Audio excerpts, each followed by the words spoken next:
Now, you've been on television since you were like 12 years old. Yes. Yeah. Yes. So how is this as a job? Is it fun? Is it good? The job is good, Yeah. yes, but it keeps you out of school, so you don't really get to go to the prom or the homecoming or whatnot. You miss out on some school subjects. Sex ed. I was a late bloomer there. A show I did when I was about 12, 13 was Silver Spoons with Ricky Schroeder, and we.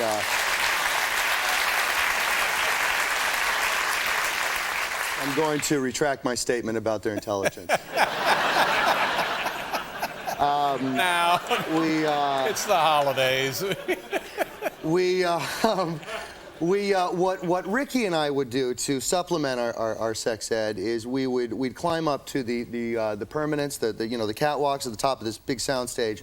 On a sitcom, you've got a bunch of little rooms there, makeup room, wardrobe, dressing rooms, whatnot, and they've got 4 walls, but they don't have the 5th wall, the ceiling there. They've just got chicken wire to catch, falling lights or whatever might happen. We have earthquakes out there. Yeah. So Ricky and I would wander up there during off time, and we'd go and we'd spy on the beautiful Erin Gray, who was about 30 at the time, and she was from Buck Rogers. She was fetching, to say the least. So we go up there and time out our little jaunts for the wardrobe changing periods. And did you ever get busted for that? No, not till now. No. I found this part of your life to be fascinating. You have a lovely wife, and your father-in-law is Paul Anka. Paul Anka. How about that? Paul Anka. Paul, That's good. what is it like? You're spending Thanksgiving. I assume that your father-in-law will be with you at Thanksgiving. Yes, he will. What is that like? Tell us what that will be. It's musical. He does like the tunes. Yeah, well, he's a legend, for heaven's sake. He is a legend. He was on your show recently. Right. Really enjoyed himself. He says hello. Says hello, Paul. I give our best. He did some sort of Canadian thing. Hello to you. I don't Love remember. that. it, Yeah, I but related to that. was We're both Canadians. Yeah. Something involved a leaf, or I don't know. No, he's great. He's very, very good at carving the turkey. What he likes to do is he'll go ahead and he'll carve the turkey, but what he'll do is he'll save the biggest drumstick, and then he'll go and he'll use that as a microphone. And what he'll do is he'll sing the blessing to My Way. And Written it's special lyrics to My Way. special lyric. Yeah. He calls it Turkey Day. And a couple years ago, he tied a bunch of long green beans together, used that as a cord. But it's good times and it's good food. Yeah. Do you get along well? You have a good relationship with him? No, not so Well, that's we too bad. do, yeah. No, after this, I don't know. I could be eating dinner. I'll be eating dinner outside tomorrow. I'll bring a warm coat. Or you get a chance to go to see the Yankees or the Mets play when you're here. You don't care about New York Yes, I did. baseball. No, I'm a Dodger fan. Big Dodgers fan. At heart. Yes. Now they're not doing well this season, are they? Dave, don't be nasty. Yeah. They're in a division this year called the NL Worst instead of the West. Yeah, first place is the Padres, yet they're I think 2 or 3 games under 500. So the Dodgers still within shot there. Right. But I went to a Yankee game yesterday. Oh, good. And yeah, they had a big win in the 11th, which I stayed for. LA fans don't stay past That's the right. 7th Sure. or 6th. But I noticed something that was kind of interesting. Everyone always talks about, New York fans are always tough. You get a beat down there if you say the wrong thing. That's right. But I found them very, very nice, very, very engaging and polite. And I was thinking, the LA fans at Dodger Stadium are much worse, much more dangerous. I was thinking there as I was, having a nice time with these people here. In LA, about a month ago, I'm sitting in my seats there. I've got seats there which are on the loge level, right? Which are Hollywood terms would be the balcony, right? Second row, right there on the railing, right? So I'm sitting there, enjoying the game, despite the guy behind me who is really getting overserved. He is. He's getting redder and redder and more bloated and bloated. Right. I mean, he's set to pop, and he's just hissing out nasty things. And so the people in front of us, true to form to LA, they take off in the 6th inning. And so I drape my legs over the back of the seat there, right, just to relax a little bit. Right. this, you know, sweaty and bloated gets up, and he wants to sit in that chair because it's on the railing. He wants to upgrade a little bit. Yet there's 7 more seats there on the front row that he could sit at. But he clearly does not hold a ticket for that seat. That's correct. Well, then it's all over. Well, he's not entitled to that seat. Now you sound like me there, as I'm trying to, you know, rationalize with a guy who's about to either throw up or pop. You know. So. Did you say to him, "May I see your ticket, please"? I didn't want to tee him off there. I see. You know, right. But so I'm on the aisle. So he stands up, excuse me, and he stands next to me as I'm lounging, and he says, you know, I want to sit there. And I go, guy, what about these seats over here? We can all hang out. We can all relax. He says, no, I want to sit there. Damn it. I can say, damn it. So so what he does is he sits on my feet. Just has a seat right on your leg. He sits right on my feet, and that's not going to happen at Yankee Stadium. No. Right? So he sits on my feet, and I'm like, guy, come on, are you crazy? He stands back up, he goes, you get those feet off of there. And this guy, he reaches down, he grabs the front of my jeans, right, on the front, and rips my leg off the chair. Now, what this does is it scares me, but more importantly, it rips my jeans all the way up to mid-thigh. This whole seam comes up, and now I'm wearing, you know, chaps. You know? Oh, man. But not chaps with anything underneath. It's chaps and just, you know, an unattractive hairy leg under there. I mean, you know, I look like I'm, you know, late for some Western-themed gay pride parade, you know? And so, but my manhood goes further out the window because I've just purchased these jeans today, okay? And what they are jeans with a little bit of elastic in them, all right? Now, I'm not a real kind of, you know, shopper per se, but I did fancy these jeans. Because I've got these soccer thighs, right? And they bind up on you in regular manly Levi's. So I get a little bit of a give in these. These are pair number 2. So what happens is... They look nice. Right? They're slimming. They look very nice, yeah. So the elastic now is fraying out of the side of these jeans. There's 40,000 people left in the stadium, and there's elastic everywhere. And what comes out of my mouth, instead of what I should have done, which I would have never have done because I'm a big scaredy cat, was get up and give the guy a little piece of that. What I screamed, I said, you ripped my new jeans.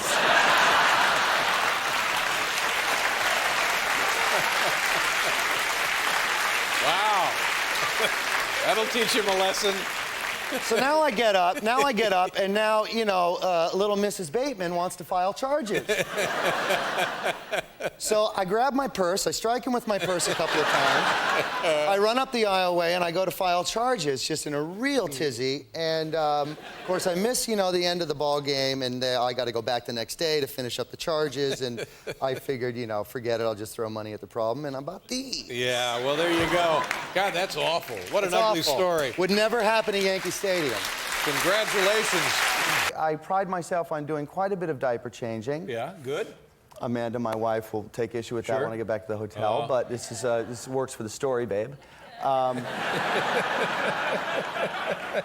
So, since I do so much diaper changing, and I'm a big baseball nut, Francesca does not like to get her diaper changed. She likes to marinate in her own juices. I get it.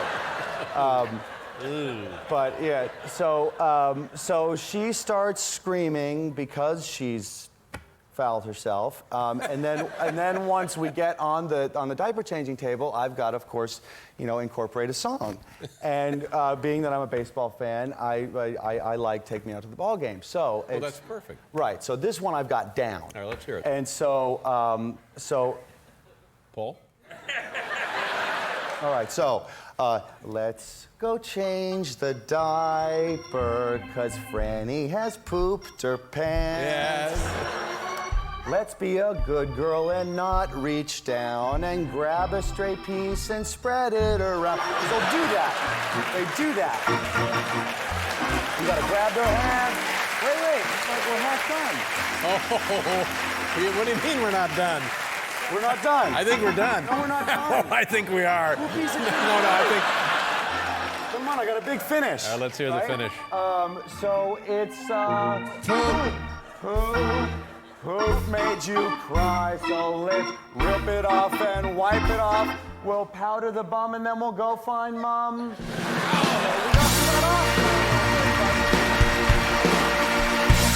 You look thin. I mean, have you always been this thin, or? I'm sick, real sick, Dave. Really, I'm sorry. What's the This will problem? be my last appearance. Oh no. Well, no, I'm not ill. But You look great, I guess is what I thank should you. have said. I have to. I have to work at it. You know, my body does not happily or willfully What kind of stuff do you discard. do to stay in shape? I run a lot. I Well, run. that's great. I'm Good on the for you. mouse wheel at least once a day. Right. But what it does is it builds up a lot of stiffness in my back, in my legs. Right. And Supposed to be hard on a person, really. It is. Yeah. It is. But when you've got a 350-pound man inside of you waiting to get out, you run like hell. So if you could, you would just eat everything inside. Is that the deal? I would. Yeah. I would. Yeah. I would. This doesn't work, though, does it? No, it doesn't. My body holds on to a great deal. Mm-hmm. So I'm often stiff, and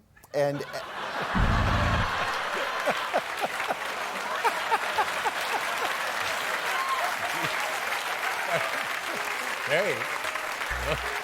Nobody likes a bragger. When he comes out and announces that he's, oh boy. Yes. you keep the heart rate up, you're gonna have a good libido. Okay. So running, but the running's hard on your joints. Forgive me. Yep. And And so what do you do? Well, I'm out there in Foofy La La land, and my Foofy La La friends say that yoga's real good. I've heard yoga's tremendous. That's a strong word. It's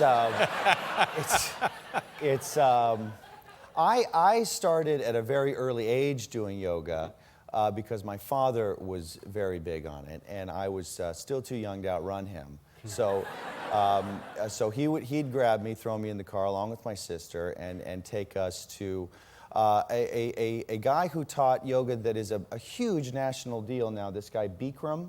I don't know if you guys know who. Oh, who I didn't Bikram know is. it was a guy. It's from Yeah. a guy who developed that form of yoga? No. That was yonks ago. But this guy is this is thousands of years old. I'm told. Oh, in I thought it was the India. guy's name was Bikram. I'm sorry. No, the guy's name is Bikram. The guy's name is The guy's Bikram. name is Bikram, but Yoga Dave is old. I understand that, but it's the Bikram that I've heard over and over again. There's Bikram Yoga. That is a man's name. And what Bikram's hook is that he turns up the heat so high Right. in his That's what I've heard. studio that if you were confused that you were in hell, he makes it very, very clear. That's his hook.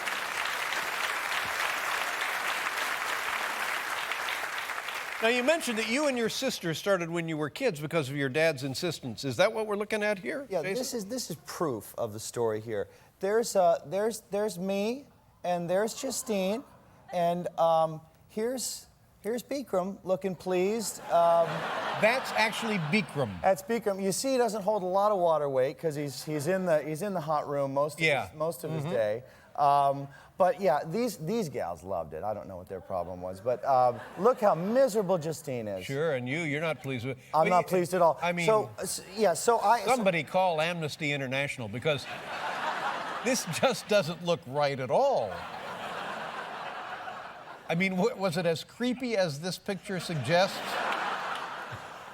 Yeah, I can believe it was. Now, the Arrested Development, I don't think...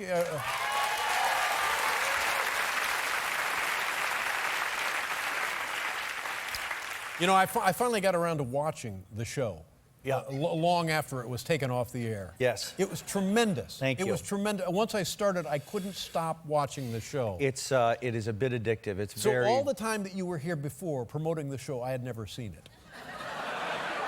And now I've seen it and have nothing but Nothing but admiration for you and everybody involved with the show. But you were so nice to me every time I was here before. That was just. Well, I know you don't watch this show. That is untrue. Really? That is untrue. Will you be watching tonight? You.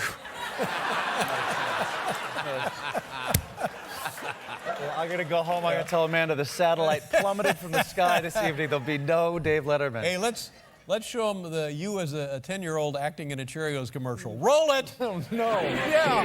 No. A tasty part of this good, nutritious breakfast. Sure is one. Honey, There you go. Yeah, there you go. Look at that kid. So have you completed the house remodeling? You just started it. You're in the middle of what's going on. We're halfway through. We're nearing the end, which is probably halfway through.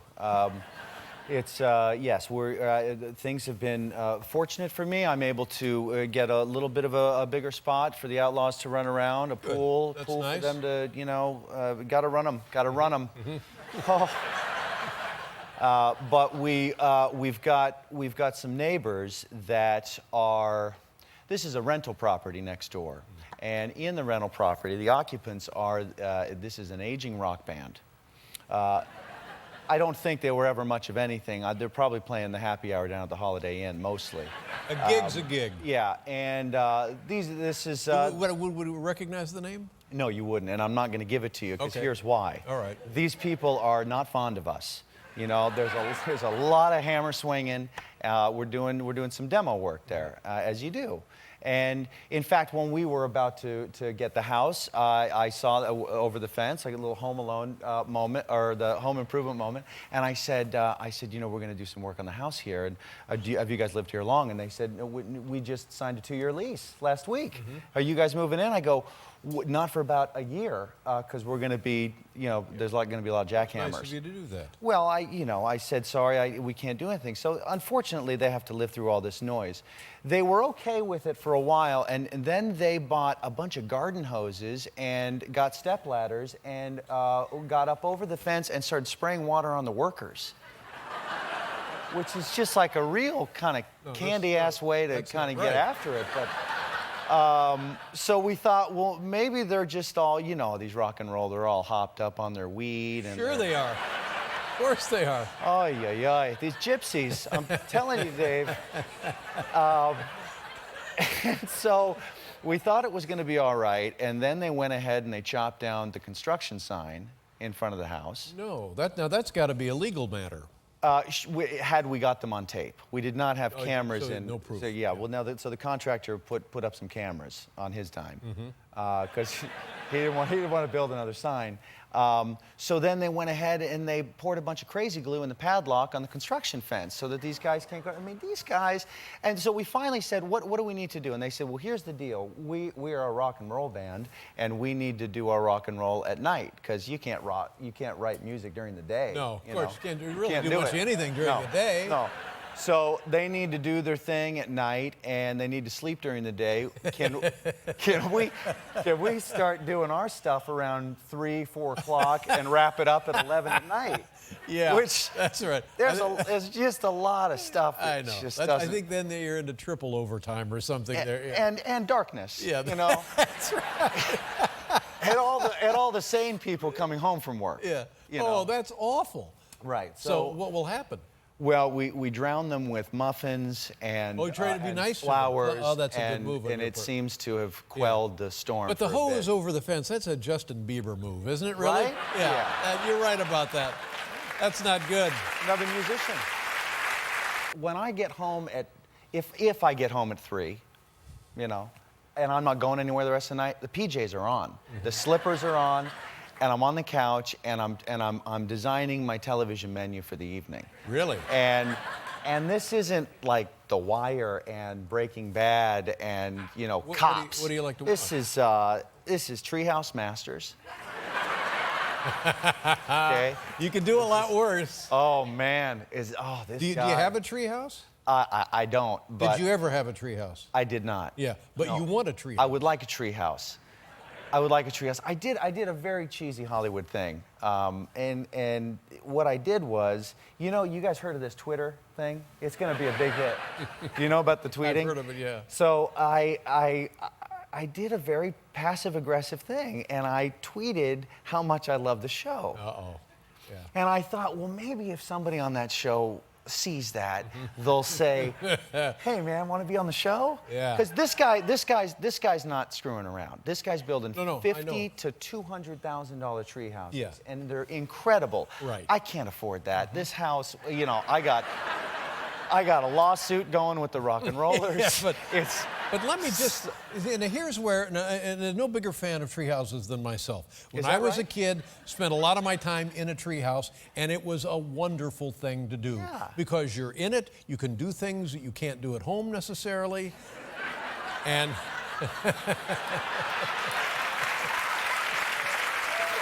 and when you get a little bit of a breeze, you get that very pleasant rocking sensation. Oh, sure. But now I've seen the guy's show, and it's like he's putting up Trump Towers in a tree. This guy's a genius. No, you don't want that. You want a tree house that you design, you and the girls. Yeah.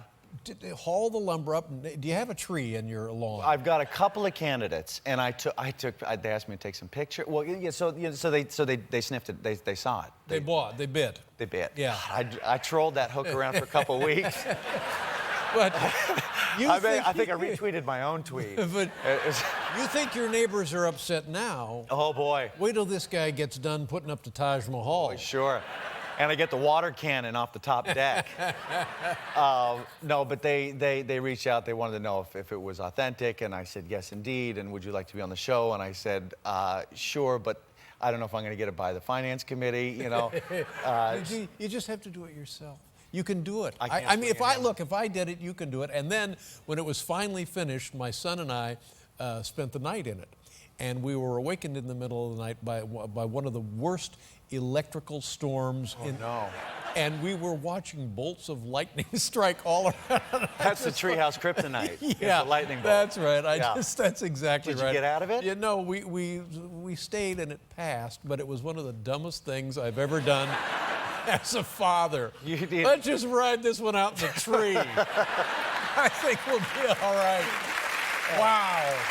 Oh, great. And let me tell you why I really love Mommy today. I called her on the way over here, and she said that she caught me on a couple of the other shows. You know, we come out here, we pump our goods, and then we save the best for last with Dave Letterman. Now you've ruined it for me because in my little delusional world, this is the only show. It is. That's why we save the best for last. We get our stuff tight, and then we come on for Dave. I see, okay.